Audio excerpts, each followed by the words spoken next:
I have researched over 1,000 hours of how nervous system dysregulation impacts eldest daughters in first-generation immigrant households or in households where parents are emotionally immature and unavailable.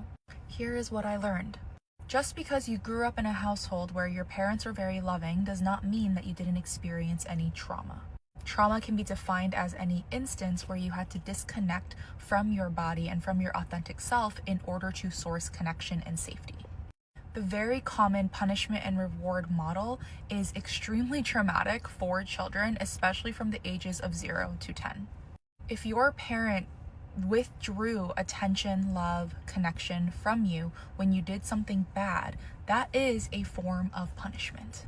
And when you're constantly receiving these types of punishment when you're children and your brain is still developing and your nervous system is literally taking in everything around your environment as a blueprint and template to how to live your life and source safety, it's going to make sense that as an adult, that morphs into people pleasing, being burnt out, overextending yourself, and anxiety. When you are parentified at a very young age, that shows your nervous system that in order for you to seek safety and just feel safe in your body, you need to put everybody else's needs ahead of your own.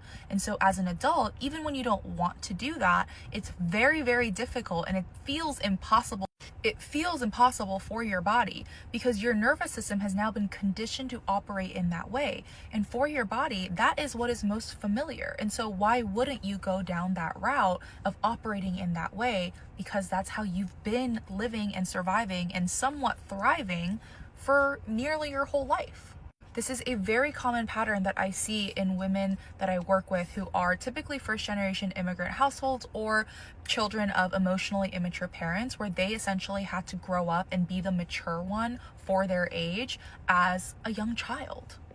A lot of these women now are very successful in their lives. They're very career driven. They're very good at getting shit done. But typically, it's at the expense of their own personal lives and also the relationships that they have with the loved ones around them.